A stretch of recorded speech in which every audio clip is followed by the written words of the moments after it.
bonjour. Alors, on me dit qu'on peut démarrer même sans jingle. Je vais faire l'animation alors. Bienvenue à cette table ronde qui va parler de défense. Est-elle un levier de réindustrialisation ou alors, pour le dire plus crûment et de manière un peu plus provocante, est-ce que la guerre va sauver notre industrie en France, en Allemagne, au-delà, en Europe. Bonjour, je m'appelle Léo Klim, je suis correspondant du magazine allemand Der Spiegel à Paris. Et nous allons donc évoquer ce grand sujet à la croisée du méga sujet de géopolitique et de l'économie de notre temps. Avec la guerre en Ukraine et le désengagement américain qui nous donne le cadre. Un sujet illustré par exemple par les initiatives de Renault en France et Mercedes en Allemagne qui se lancent dans la fabrication ou dans l'industrie des drones militaires. On va essayer d'ouvrir ce panel pour les questions à la fin. D'abord, je vous présente notre panel qui, j'espère, se fera remarquer pas seulement par le fait que nous sommes tous des hommes. Veuillez nous excuser.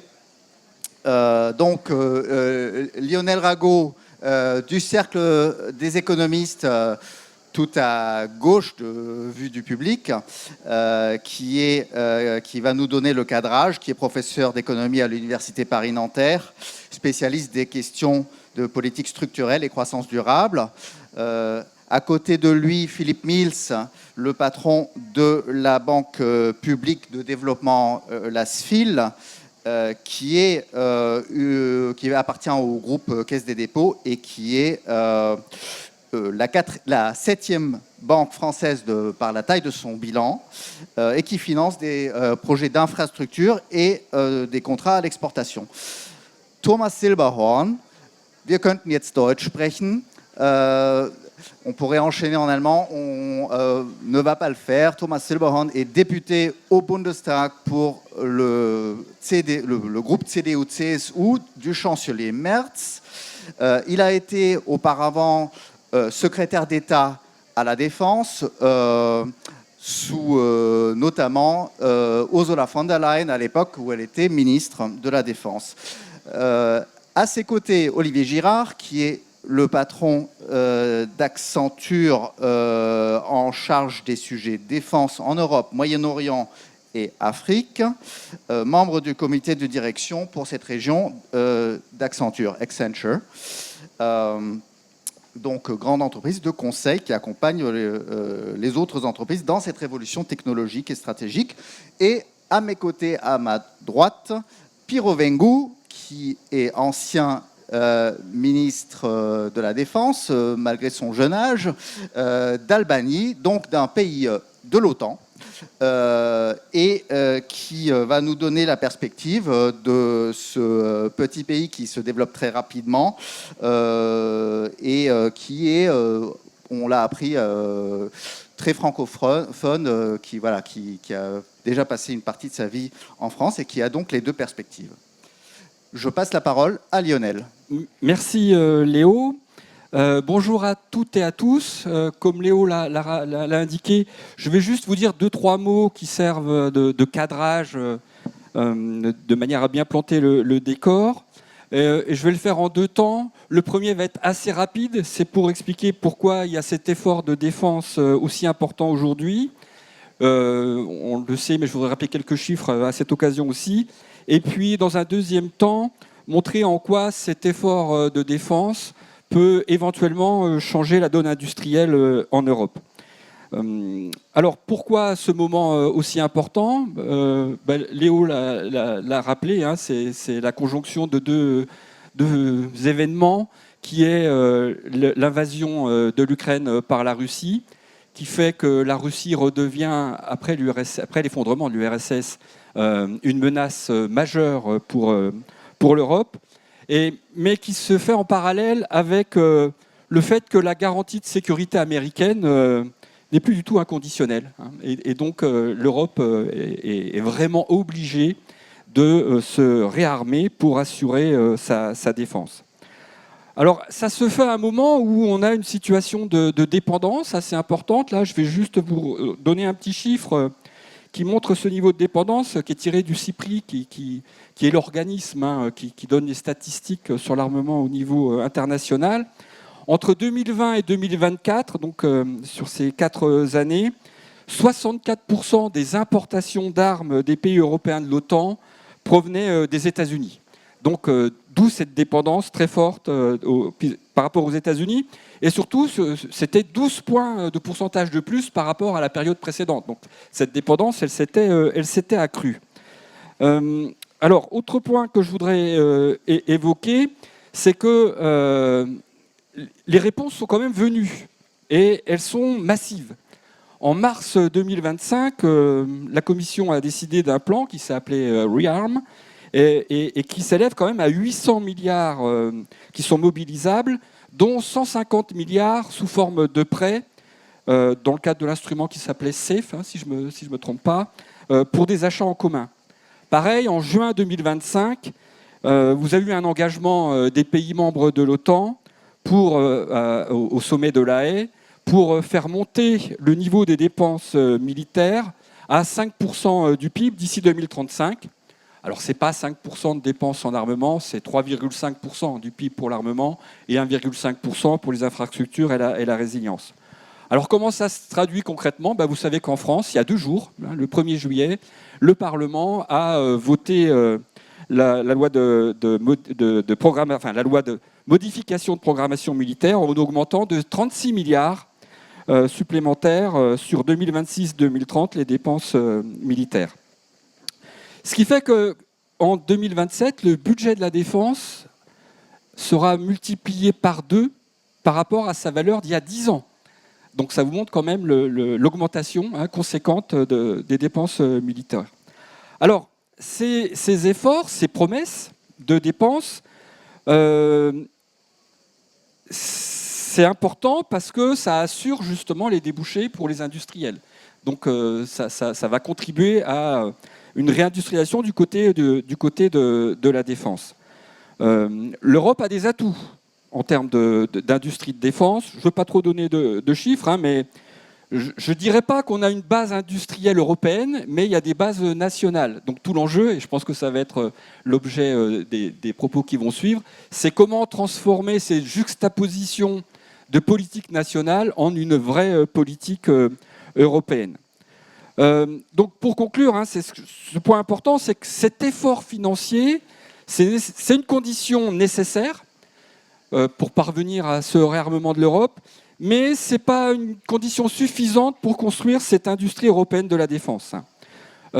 Aujourd'hui, je crois que le rapport Draghi avait bien mis en évidence 3 symptômes marquants. Premier symptôme, aux États-Unis, vous avez 30 systèmes d'armes majeures. En Europe, ce n'est pas 30, c'est 178 systèmes d'armes majeures. Et donc vous comprenez bien que du coup, les séries sont plus courtes, vous avez des coûts unitaires beaucoup plus élevés, vous avez des doublons de recherche, de financement de recherche et développement, et une interopérabilité limitée. D'où ce besoin de construire une Europe de la défense pour sortir de cette juxtaposition nationale. Deuxième symptôme, nous achetons peu ensemble.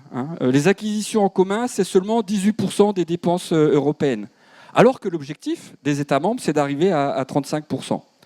Et puis, troisième symptôme, mais ça j'ai déjà évoqué, donc je vais aller très vite, nous achetons ailleurs qu'en Europe principalement.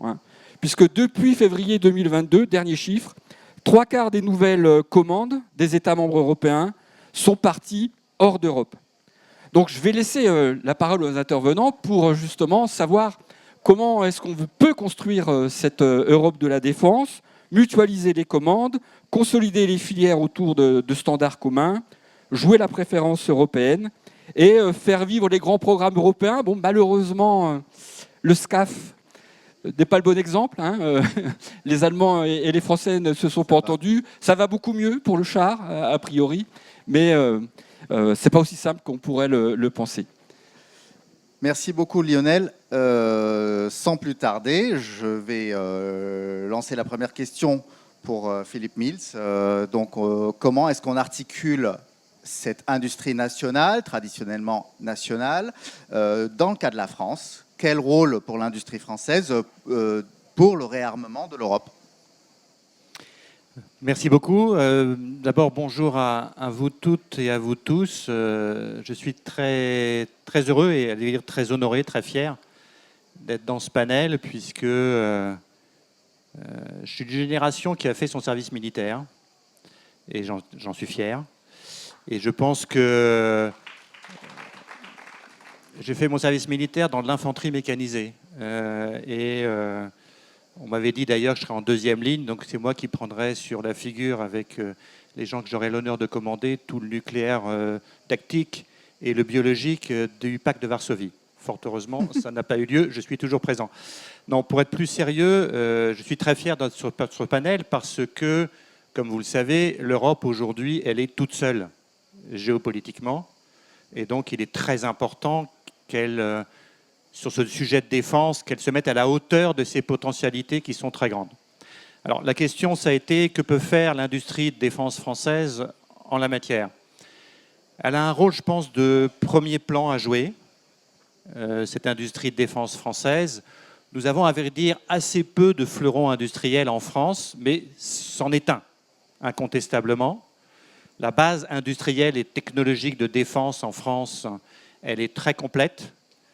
Elle est très peu dépendante de l'extérieur.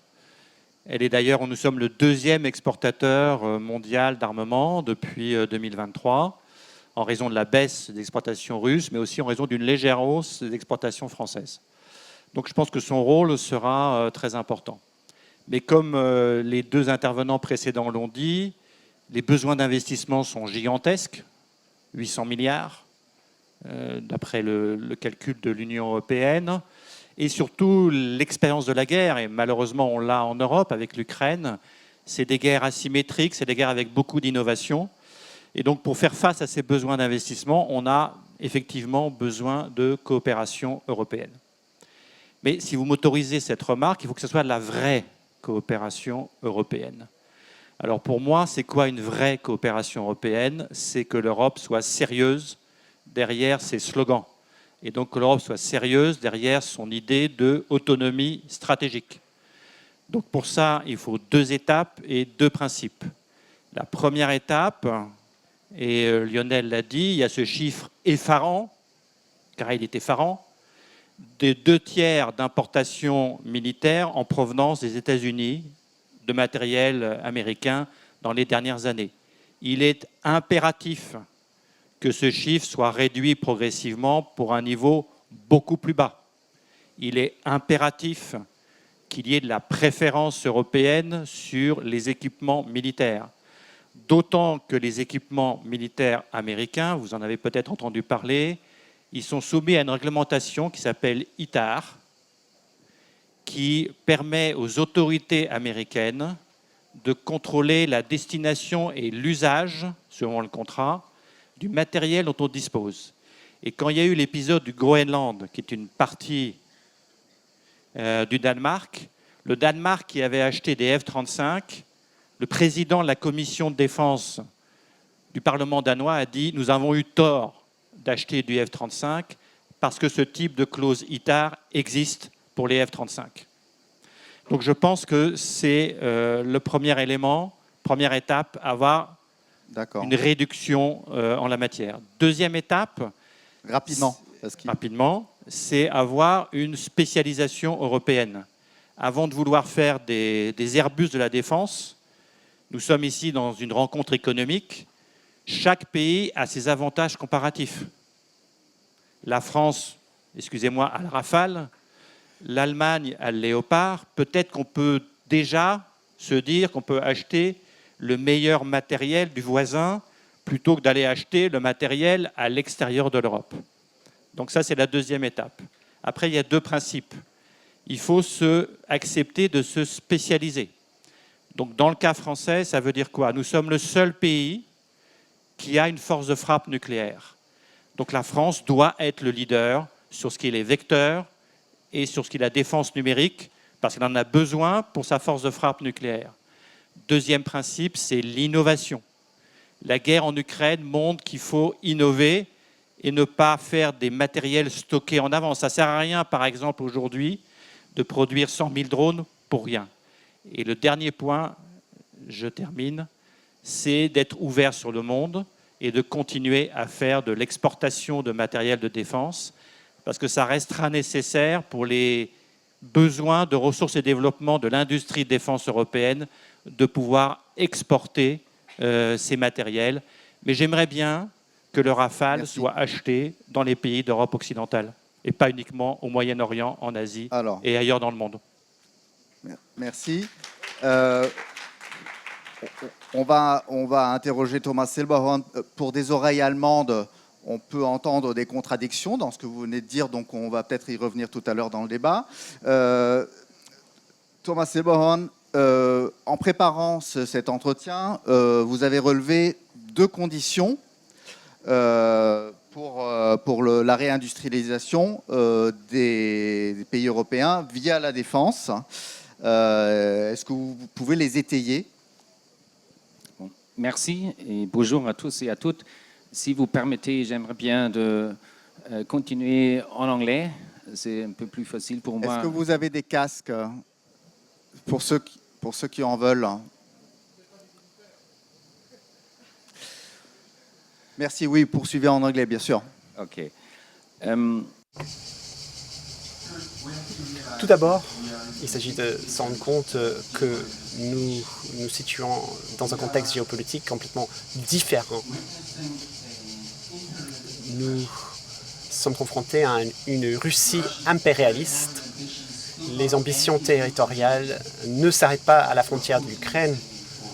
C'est ce que le président Poutine dit depuis longtemps. La Russie menace la Moldavie, les pays baltes et d'autres pays de l'Union européenne. Nous faisons l'objet non seulement de l'espionnage, mais également des efforts de sabotage russe, les différentes formes de guerre hybride et des assassinats dans nos pays européens. C'est la réalité que nous vivons aujourd'hui. En même temps, nous sommes confrontés à une nouvelle administration américaine, une administration différente. Le président Trump a interrogé la solidarité parmi les pays OTAN. Et il s'agit d'une approche bipartisane aux États-Unis, consistant à dire que les Européens doivent plus se faire pour la défense. Et ils ont en quelque sorte raison. On s'est appuyé sur les États-Unis pendant 80 ans après la fin de la Deuxième Guerre mondiale. Et même pendant 30 ans après la chute du mur de Berlin et après la réunification de l'Europe et l'élargissement vers l'Est, nous avons tiré profit de cette dividende de la paix. Maintenant, les Américains nous disent que vous, les Européens, vous, les Allemands, vous devez faire plus d'efforts pour la défense. Vous pouvez acheter nos munitions, vous pouvez acheter nos armes, mais vous devez tirer vous-même et vous allez devoir donner vous-même votre vie. C'est ce que nous entendons de la part de l'administration américaine. Vous avez raison, nous sommes seuls en tant qu'Européens et nous devons en tirer les conséquences. Nous devons investir davantage pour notre propre sécurité, notre propre défense.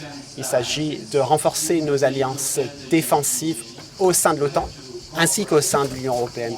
Il s'agira de mieux coopérer de manière plus étroite et il s'agit de nous rendre compte que tout conflit sur le territoire européen a un impact direct sur nous. On ne peut pas esquiver nos responsabilités. C'est la leçon que je tire en priorité. On ne peut pas se dédouaner de notre responsabilité en ce qui concerne la sécurité en Europe. On ne peut pas regarder à droite et à gauche et dire cette guerre en Ukraine n'a pas d'importance pour nous. C'est un sujet en Allemagne. Certains nous disent que ce n'est pas notre place, ce n'est pas notre rôle. Mais c'est le cas. Nous avons plus d'1,3 million de réfugiés ukrainiens en Allemagne. Cette guerre en Ukraine a détruit notre architecture sécuritaire en Europe. Tous les traités avec la Russie, les traités OTAN-Russie, tous ces contrats ont été déchirés. Ces contrats, ces accords sont obsolètes, ne sont plus en vigueur, ne sont plus applicables en tout cas.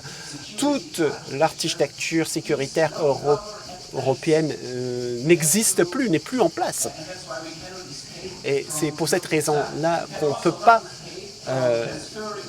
peut pas éviter de regarder la situation en ce qui nous concerne. On ne peut pas transférer notre responsabilité à d'autres organes comme l'Union européenne. La coopération européenne est importante, mais ces efforts ne peuvent pas se substituer à notre propre effort.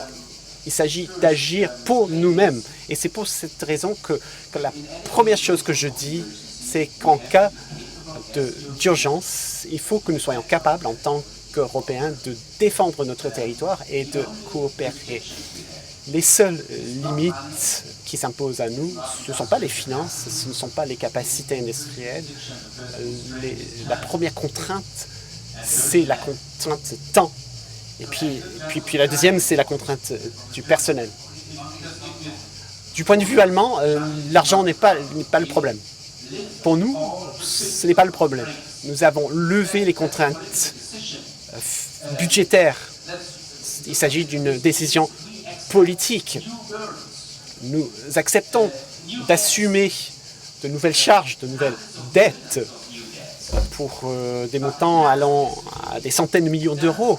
Mais la tâche reste à accomplir.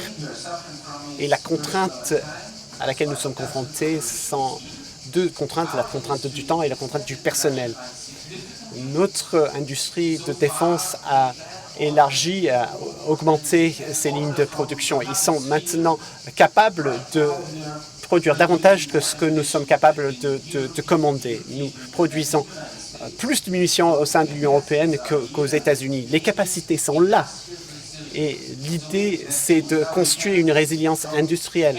Il faut réduire nos dépendances par rapport à tout autre acteur en dehors d'Europe pour être capable de réaliser notre propre demande grâce à notre industrie. Un deuxième point.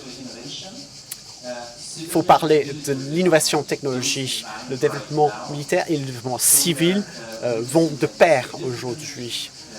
Nous constatons une amélioration significative en termes technologiques, à la fois dans les sphères militaires et les sphères civiles. Cela veut dire que tous les investissements pour la défense permettent de construire l'industrie civile. Entendre que voilà, l'argent n'était pas un problème. Vu de France, It of course is a problem because l'argent est un problème parce que nous levons de la dette. et elle a cette marge. La France vient effectivement de voter cette rallonge de 36 milliards, mais comparé à l'Allemagne, ce qui est fou, c'est que ça va faire que le budget défense français va faire la moitié de l'allemand. Donc il y a une inversion totale en très peu de temps. Et en même temps, en France, on sait que c'est un pays très endetté. Pour formuler la question de telle manière, est-ce que la dette, est-ce qu'un pays aussi endetté peut se défendre? Est-ce qu'il aura les moyens de le faire? La question est difficile et je ne suis pas député français. Donc je suis moins bien placé pour répondre que mon voisin, mais je vais quand même essayer d'y répondre à ma manière. Donc Accenture, c'est le leader européen dans la tech. On est 110 000 en Europe. On réinvente les entreprises avec l'AI et on aide l'Europe à se réindustrialiser. Et j'ai fait mon service militaire à l'ambassade de France à Varsovie il y a quelques temps. Alors, je trouve qu'on passe beaucoup de temps sur la question du dépenser plus. C'est très français d'ailleurs. Et je trouve qu'on devrait passer au moins autant de temps sur dépenser mieux et dépenser très différemment. Parce que le contexte de l'industrie de défense et des guerres qu'on connaît est complètement différent. Et je vais donner quelques exemples de ça. L'industrie de défense, c'est faire des objets qui sont les plus complexes du monde. Un sous-marin nucléaire, c'est probablement un des objets les plus complexes du monde. Les Français savent faire ça d'ailleurs. Il n'y en a pas tant que ça dans le monde à le faire. Aujourd'hui, il y a une nouvelle industrie de défense qui doit se mettre en place. C'est une industrie de volume. Et l'industrie automobile, vous avez cité cette industrie au début, est très bien placée pour nous aider. Elle a des capacités, malheureusement en ce moment, mais elle a des capacités pour nous aider, mais elle sait faire du volume. volume, elle sait faire du bas coût, elle sait s'adapter à la demande et elle est très bien placée pour devenir une partie importante de cette nouvelle industrie de défense. Donc redécouvrir ou découvrir ce que c'est que le volume. La deuxième chose, c'est la guerre n'est plus sur le front. Elle n'est pas seulement sur le front. On a des exemples, on a tous des exemples en tête. Elle s'est déplacée sur des points de vulnérabilité. On a parlé de cyber ici, sur les infrastructures. Et on voit bien en Ukraine ou en Iran à quel point c'est confirmé. Ça aussi, ça demande des réponses tout à fait différentes. La guerre ne se déroule beaucoup moins sur le front que par le passé. On a parlé d'interopérabilité, c'est un des éléments nouveaux aussi. La pénétration de l'intelligence artificielle et de la data, y compris sur le front, dans ce qu'on appelle le mission critical, change tout. Et la notion d'interopérabilité, d'être capable de faire travailler une armée ensemble, des équipements différents, on a parlé de 178 équipements, ou même l'OTAN, 32 pays ensemble, l'orchestration numérique de cet ensemble est peut-être la mère de toutes les batailles. C'est pour ça qu'on porte beaucoup d'attention à ce qu'on appelle le C2 sur ces sujets-là. Et ça demande des façons de travailler complètement différentes. Les processus d'achat, c'est-à-dire la façon dont on engage la dépense, qui pourrait paraître être une question secondaire, est absolument critique. Quand le cycle, le temps de développement d'un drone est en semaines, on ne peut pas avoir des RFP, des processus d'achat qui sont en années. Donc il faut complètement changer la façon dont on engage la défense. En Europe, il y a une vingtaine d'acteurs dans la défense qui font plus de 5 milliards, qui ont, je dirais, une certaine masse critique. Il y a des centaines d'acteurs qui sont en dessous de ça, entre 1 et 5 milliards, ou même en dessous d'1 milliard. Il y a la question du financement, du fléchage du financement vers ce secteur-là qui devient également une question clé. Et le dernier point, il faut faire beaucoup plus de synergie entre le civil et le militaire. Pas uniquement pour des questions de coût, mais pour des questions de maintien en opération et de simplicité à faire du soutien qui devient une très grande question aussi demain. Donc voilà, tout ça, c'est une vraie transformation de l'industrie de défense, autant côté public que côté privé. Et donc il y a la question du dépenser mieux et, à mon avis, aussi importante que celle du dépenser plus. Très bien, merci beaucoup.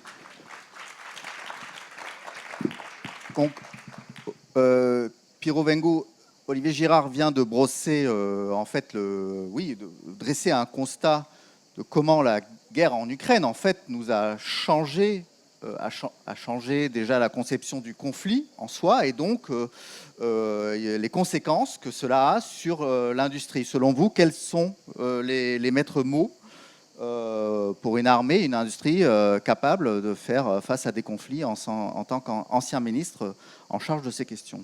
Merci à tous. Vraiment très heureux et ravi d'être ici. Et je veux remercier le Cercle des économistes pour m'avoir donné cette occasion. Je rejoins complètement mon prédécesseur dans le dilemme entre dépenser plus et dépenser mieux. Non seulement le conflit en Ukraine, entre l'Ukraine et la Russie, mais aussi les leçons tirées du conflit entre Israël et l'Iran. Je pense que les deux côtés, les deux spectres et une manière de faire la guerre aujourd'hui doivent produire des leçons et instruire nos décisions politiques. Je m'explique. Ces dernières années, on se rend compte que finalement, le champ de la guerre s'étend à l'arrière. Il n'y a plus de distinction entre le front et l'arrière. Finalement, la société devient à part entière un terrain de guerre. Et ça, c'est important de le tenir à l'esprit quand il s'agit de prendre des décisions budgétaires. Premier point. Deuxième point, encore une fois, le cas de l'Ukraine et le cas de l'Iran et de l'Israël, on se rend compte qu'une armée, finalement, elle est en mesure de défendre qu'à proportion d'un peuple, la capacité d'un peuple à résister. Et ça, encore, ça doit nourrir la logique de dépense, non seulement en termes d'avancées technologiques, puisqu'on se rend compte que finalement les avancées technologiques et les avancées en termes de matériel militaire sont insuffisantes. Mais il faut investir aussi dans l'arrière, là où il n'y a pas forcément de matériel technologique en place, mais il y a du matériel informationnel. Le sujet de la guerre a changé aussi. On a évidemment les infrastructures critiques, la technologie, l'IA, l'énergie, tout cela qui a été mentionné justement par tous mes collègues ici. Mais il y a aussi dans le champ informationnel une dimension très importante. On parle très souvent d'intelligence artificielle. l'Albanie ayant été aussi, comme tous les pays européens, récemment cible d'opérations hybrides assez complexes et intensives, on se rend compte que finalement, dans tout ce qui concerne les réseaux sociaux et toutes les plateformes d'information, on a créé aussi une sorte d'attention artificielle aussi. Il n'y a pas seulement de l'intelligence artificielle, il y a de l'attention artificielle.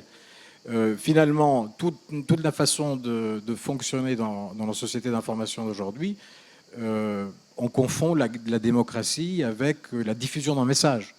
Mais la démocratie, ce n'est pas seulement la diffusion d'un message, c'est la capacité de se mettre d'accord sur des objectifs aussi. Donc, ça aussi, ça change la nature des guerres d'aujourd'hui. Alors, le dilemme européen.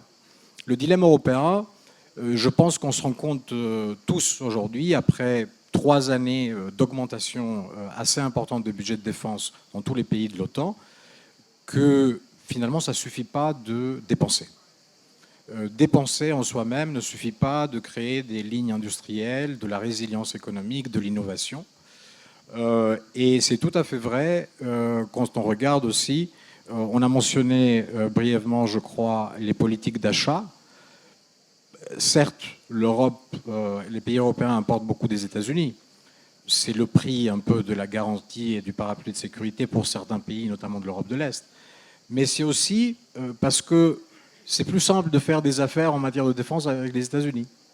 Et l'Europe, ces dernières années, elle n'a pas du tout réfléchi et pas du tout réformé les politiques et les instruments d'achat public, que ce soit en matière technologique et d'intelligence artificielle, que ce soit en matière de défense. Et ça, c'est quelque chose de très concret.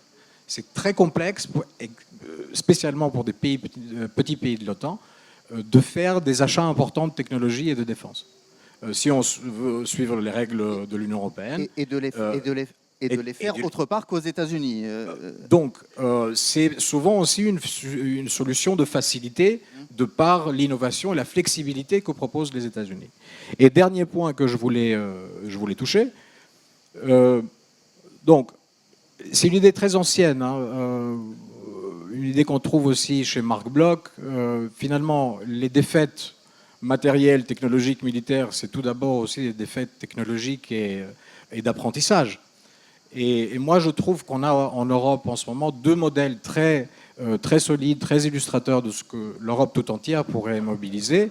Il y a le modèle français qui, je trouve, nous, dans le cadre de l'Albanie, ça nous a inspiré beaucoup. On a une petite DGA, nous aussi, parce qu'on essaye finalement de recréer une base industrielle de défense. L'Albanie est passée dans les années 70-80 en phase de surproduction militaire. On était la Corée du Nord de l'Europe de l'époque. On avait 220 avions de chasse.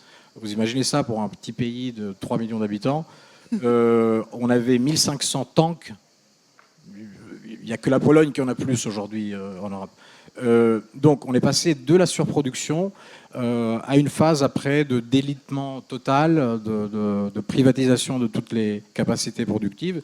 Et là, on réessaye finalement, avec cette augmentation des budgets de défense, de faire notre mieux pour précisément ne pas perdre le coche et ne pas faire ce que les critiques du keynésianisme militaire disent souvent.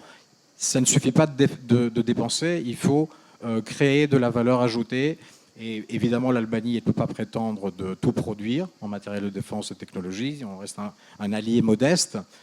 Mais on essaye de s'intégrer dans les chaînes de valeur de l'OTAN. Donc, ce que je voudrais souligner encore une fois, dépenser au front, mais dépenser à l'arrière pour créer finalement cette capacité de résistance comme font les Finlandais. Les Français, via la base de technologie d'industrie et de défense, savent mobiliser les forces vives de la nation. Les Finlandais, eux, ils savent très bien préparer les forces vives de la nation pour résister à des scénarios extrêmes. Merci, voilà. Merci beaucoup, Pirot. Très intéressant. Je vais vous reposer à chacun une question et puis on verra ensuite s'il y a des questions du public. Pour rebondir sur ce que vous avez dit, Philippe Mills, d'abord, vous nous dites qu'il faut se désaméricaniser et en même temps, vous voulez pousser l'export. Donc en Oui. gros, c'est un peu le protectionnisme français à l'ancienne, se fermer, mais vendre aux autres. Non. Si, c'est comme ça que je l'entends en tant qu'Allemand. Ah, c'est intéressant. Comment est-ce que vous faites pour construire un modèle industriel viable avec ça? Première question. Deuxième question, annexe. Est-ce que vous pensez qu'en l'espace de 5 ans, parce qu'on est quand même un peu pressé, l'Europe peut être autonome? Alors, je vais vous couper plus rapidement que tout à l'heure. D'accord. Ah bah, vous m'avez posé une question importante. Alors, je suis désolé que vous l'ayez pris comme ça, puisque j'ai donné une précision qui va dans le sens inverse. Je vous ai dit qu'il fallait qu'on se spécialise. Donc, je vais être plus direct. Par exemple, la France a effectivement cessé de produire le Charles Leclerc. C'est une excellente décision, parce qu'il est fort probable que, je ne sais pas quand est-ce qu'aura lieu la prochaine bataille de chars de l'armée française, mais elle aura lieu après la bataille de chars de l'armée polonaise et de l'armée allemande. Donc ça, c'est très bien. Je vais vous prendre un autre exemple concret. Je pense que Piro, si je ne me trompe pas de votre prénom, a fort justement cité les pays nordiques. Donc aujourd'hui, il y a un ambassadeur de France en Suède qui est l'ancien numéro 2 de la DGA. Et ce n'est pas pour rien d'ailleurs qu'il a été mis là. Pourquoi? Parce que par exemple, les avions AWACS qu'avait la France vont être remplacés par un modèle suédois qu'on appelle Global Eye. Donc il y a des pays en Europe qui ont des compétences et il faut, je crois, au départ faire de la coopération, encore une fois, par choix des meilleurs matériels européens. Que fait la France alors là-dedans? Dans cette spécialisation? Je pense que la spécialisation de la France, c'est encore une fois sur les vecteurs, la défense numérique et les missiles. Après, le sujet, effectivement, qu'on a dit sur la dépense mieux dépensée, c'est également de savoir qui produit la production de masse en la matière. Donc, que l'industrie française va devoir se spécialiser, c'est une évidence. Donc, complètement à l'opposé du protectionnisme que vous me prêtez. Que le modèle français complet d'armée aujourd'hui ne soit plus viable parce que ça aboutit à une armée que les militaires eux-mêmes appellent armée bonsaï, donc compétente mais trop petite, c'est une évidence. Donc il faut faire des choix, c'est le premier principe que j'ai énoncé. Et donc dedans, l'armée française va se spécialiser dans certains domaines, elle laissera, je pense, les Allemands, les Italiens aussi qui sont en train de réarmer, elle laissera les Nordiques le faire en la matière. Et puis il y a un dernier point, et ce n'est pas lié à votre question, mais qui a été touché par Monsieur le ministre. Il faut aussi qu'on pense en Europe à l'esprit de défense. C'est quoi d'un point de vue Est-ce que d'un point de vue psychologique, les peuples européens, et notamment les peuples d'Europe occidentale, qui ont bénéficié de 80 ou de 60 ans de paix complète, est-ce qu'ils sont prêts à effectivement une situation de guerre? Et vous dites la France est très endettée, c'est tout à fait vrai, mais la France dépense beaucoup en matière de dépenses publiques. Il y a peut-être des dépenses publiques sur lesquelles elle est relativement inefficace, qu'elle pourrait réorienter vers la dépense militaire. D'accord. Voilà. Mais je ne suis pas protectionniste du tout. Merci pour la précision. Thomas Silberhorn, il existe en France un débat assez fort qui s'est renforcé encore depuis que le chancelier Merz, votre chancelier, a débranché le SCAF il n'y a pas longtemps, l'avion de chasse. On voit effectivement que l'Allemagne maintenant va en 2030 atteindre 160 milliards de budget de défense, c'est-à-dire le double de la France, qui sera à 76 milliards avec la rallonge qui vient d'être votée. Et le chancelier affirme que la Bundeswehr, l'armée allemande, doit devenir l'armée la plus forte, la meilleure armée en Europe. Le Financial Times, mes confrères du Financial Times ont récemment titré un papier « The New German Military Question ». Et la grande question est quand même, est-ce que ce réveil militaire allemand sera européen? Pour l'instant, on n'a pas trop l'impression.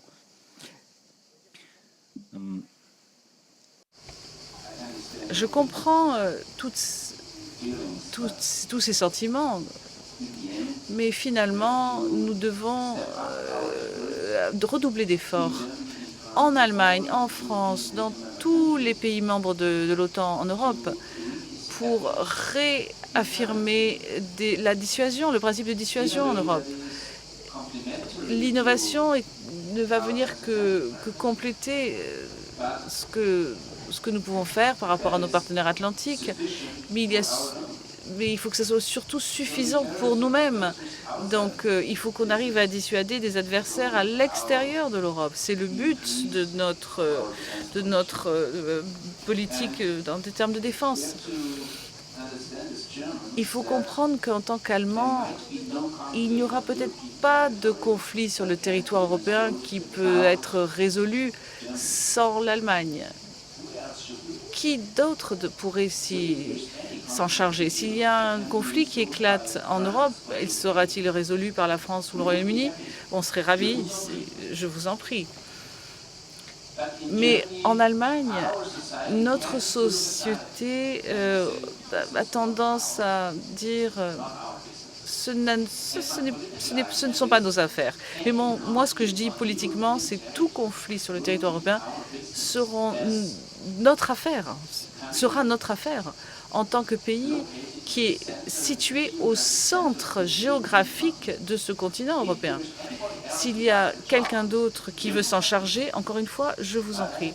Mais je dois dire aux Allemands que nous devons prendre nos propres responsabilités et ça doit être fait d'une manière que nos partenaires en Europe, la France, la Pologne, ne se sentent pas dominés par l'Allemagne, mais se sentent invités à rejoindre cet élan et à contribuer également à cet effort. Mais ça ne commencerait pas par acheter européen, c'est ma première question. Pourquoi n'y a-t-il pas plus un réflexe d'acheter européen du côté de l'Allemagne? Tout d'abord, je dirais que notre ambition doit être que toutes les compétences dont nous avons besoin dans l'industrie de la défense sont situées en Europe. Et oui, je dois admettre que par le passé,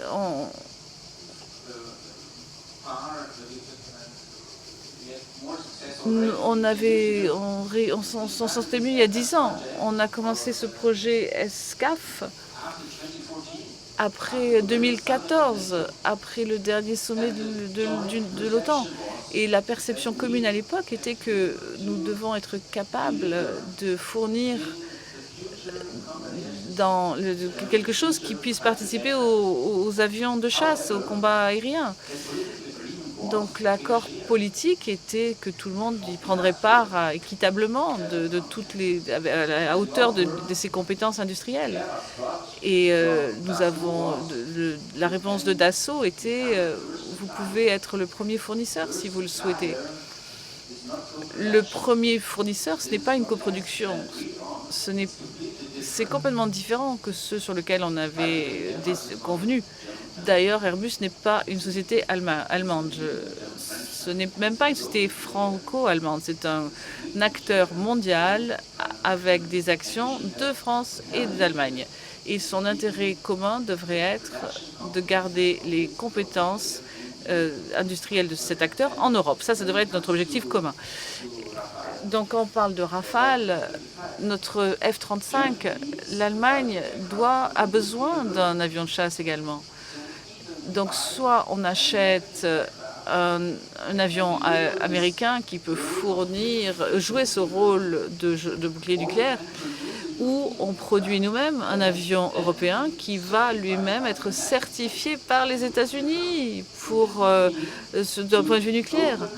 Donc ça veut dire qu'il faut ouvrir, ça reviendrait à ouvrir la technologie européenne aux États-Unis. Donc je vois à votre tête que ce n'est pas quelque chose qui va être votre priorité. C'est pour ça qu'on a acheté des F-35 pour le nucléaire. Mais les armes nucléaires, mais nous avons besoin d'un deuxième avion. Disons de l'armée allemande qui effectivement est chargée aussi de transporter des bombes nucléaires américaines. Voilà. Olivier Girard, pour en revenir aussi à la réindustrialisation, on a évoqué les constructeurs automobiles. Je me suis un peu renseigné. Si on prend l'exemple de Renault, qui donc maintenant au Mans prévoit de construire des drones militaires. L'objectif est de 600 drones par mois. Ça veut dire que ça va occuper sur les 1400 ouvriers au Mans 30. 30. Pour un volume, pour un marché de 90 millions d'euros. C'est rien du tout hein, à l'échelle de Renault. La ministre française, Madame Vautrin, se targue qu'elle ait passé 10 000 drones de commande cette année, sachant qu'en Ukraine, on en produit 10 000 par jour. Donc ma question, c'est, est-ce que vraiment, quand on voit les volumes, est-ce que c'est une industrie qui peut remplacer autre chose? Est-ce qu'elle peut réindustrialiser? Merci Léo, bonne question, mais je voudrais dire quelque chose avant par rapport à ce qui a été dit ici. Moi j'ai pris mes fonctions récemment dans ce secteur de la défense et mon passé vient plutôt de l'industrie. Et donc j'ai fait un tour d'Europe. J'ai quand même été frappé et je trouve que la gravité des propos de mon voisin de droite, on devrait l'entendre, on devrait l'écouter, parce que j'ai été frappé en Europe. Si vous dessinez l'Europe comme un rectangle et si vous faites une ligne qui va de Bucarest à Copenhague, il y a une vraie différence au-dessus de cette ligne dans le fait que la société, dans tous ses composants, la politique, l'économie et la population, a ce sujet bien plus en face des yeux et le prennent infiniment plus au sérieux que, je dirais rapidement, ce qui est en dessous de cette ligne. Je n'ai pas la solution à ça, mais c'est un sujet, à mon avis, absolument clé. Nos amis hollandais, qui sont à 2h30, 3h de TGV de Paris, tous les citoyens hollandais ont reçu dans leur boîte aux lettres un petit cahier qui explique comment on se comporte, comment on doit se comporter en situation de crise ou de conflit majeur. Donc le niveau de concern au-dessus de cette ligne n'a rien à voir avec celui qui est en dessous de cette ligne. Et je pense que c'est un sujet... Donc vous voulez dire que les Français n'ont pas changé de mindset? Non, pas tout à fait ça en face des yeux au bon niveau. Et c'est un sujet. Alors si je reviens à la question de la défense... Le volume. Le volume. Il faut bien comprendre, c'est une nouvelle chaîne de valeur. C'est-à-dire que l'automobile, elle avait sa R&D et elle concevait ses véhicules et ensuite elle en fabriquait des millions, voire des dizaines de millions au cours de leur histoire. Donc elle saura faire ce volume-là. C'est une nouvelle chaîne de valeur parce que le produit n'est plus conçu complètement par eux, il est conçu par d'autres acteurs industriels. Il joue un rôle d'assembleur à l'échelle, de maîtrise des coûts, de coller à une variabilité de la demande pour éviter les problèmes de stock, etc.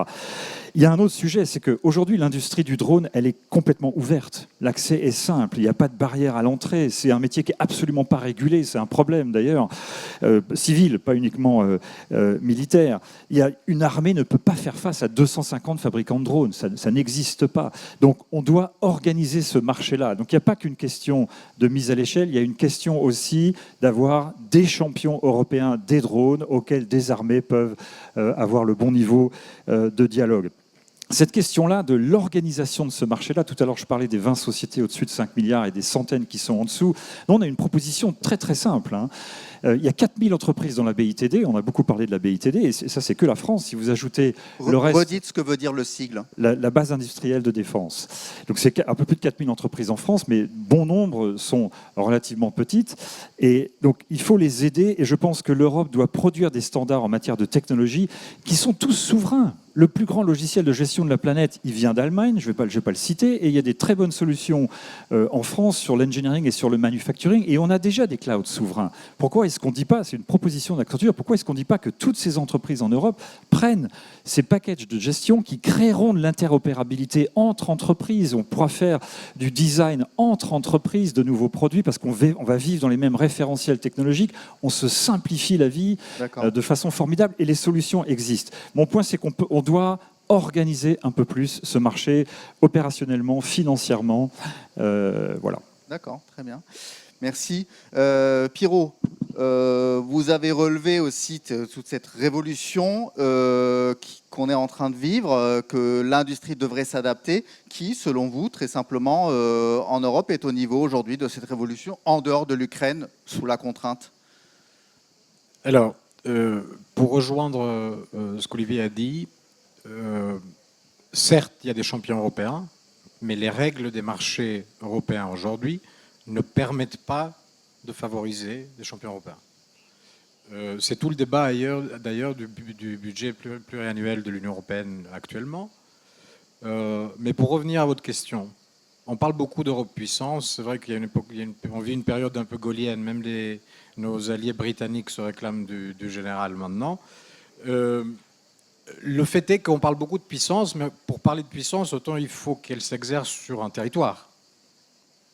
Et pour nous, en Europe du Sud-Est, évidemment, ce territoire doit être l'Europe du Sud-Est aussi, et pas seulement l'Ukraine, et pas seulement l'Est. Ça doit être aussi la Méditerranée. Et en termes de Méditerranée et de défense, l'industrie navale, pour tout vous dire, elle ne semble pas vraiment être dans les priorités ou la tête de tout le monde en ce moment. Et c'est vraiment dommage. Premier point. Deuxième point, si l'Europe puissance souhaite qu'on favorise sa préférence, il faut que ce soit très très simple pour des pays non membres aussi, par ailleurs, parce que l'Albanie est un pays candidat, on a ouvert tous les chapitres de négociation, mais précisément, on estime qu'on veut être membre, mais pas comme un boulet en quelque sorte qui tire vers le bas l'Union, on veut apporter de la valeur ajoutée. C'est pour ça que notre budget de défense actuellement, c'est 2,6% du PIB. On rénove toutes nos vieilles usines de production de tracteurs, de production d'explosifs. Vous imaginez des choses gigantesques du temps du communisme. On rénove tout ça avec des partenariats État à État, avec partenariats État-entreprise. On innove un peu sur ces sujets-là, pas forcément en suivant toutes les règles classiques suivies par le passé, mais c'est exactement ce que fait l'Allemagne, comme Thomas l'a indiqué. C'est-à-dire, on sort des règles classiques et même des cadres juridiques classiques, on innove des nouvelles sortes de coopération d'État à privé, privé-privé, public-public. Merci. Et ça l'Europe ne l'a pas encore intégré dans son appareil juridique, dans ses directives. Et ça, je trouve ça vraiment dommage. Je vous interromps ici parce que on me dit vraiment qu'on arrive à la fin du temps. Il nous reste 1 minute. Je suis désolé. Alors, juste pour remplir ma promesse, voilà, le monsieur au premier rang a une question. Et si vous en avez d'autres, je vous invite ensuite de venir interpeller les intervenants. On va laisser une question pour une personne. Et s'il vous plaît, juste une question. Ah, une question, alors j'en ai tellement. La conscription en Allemagne, est-ce que c'est d'actualité? Est-ce que l'AfD va bloquer vos efforts? Est-ce que vous n'avez pas manque de personnel? Le Monde toujours, c'est bien d'avoir il faut des techniciens, mais il faut des soldats. Il paraît qu'il n'y a pas tellement d'engagés. Voilà, 3 petites questions. Non, c'est trop de questions. Le député vous répondra, je pense, séparément, parce qu'on va faire un panel Allemagne, je pense, la prochaine fois. Le monsieur au fond, et puis on s'arrête. Merci beaucoup pour ce débat très intéressant. Moi, j'avais une question pour Philippe Mills. Thomas a expliqué sa vision de l'échec du projet SCAF. Bon, c'était une vision. Est-ce que toi, Philippe, tu considères que les Français sont responsables, comme Thomas l'a expliqué?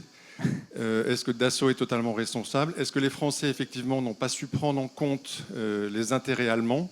Okay. Est-ce qu'on aurait pu faire différemment? C'est la question. Merci. En fait, c'est un droit de réponse quand même à Thomas. En 2 phrases. En 2 phrases. Pour échouer, il faut être 2. Et je pense que la responsabilité est partagée. Je pense aussi, si j'ai bien compris, que le modèle d'avion n'était pas le même. Le modèle d'avion souhaité par les Allemands n'était pas le modèle d'avion souhaité par les Français, et que ça a buté pour des raisons techniques. Et c'est ma première phrase pour moi. Et ma deuxième phrase, c'est qu'il est possible qu'il y ait une autre coopération avec un autre pays de la France. Donc on verra pas forcément que c'est une idée uniquement franco-française de conserver la maîtrise parfaite de ce type d'outil. Merci. Je repasse la parole à Lionel Rago pour la conclusion. Oui, deux mots de conclusion.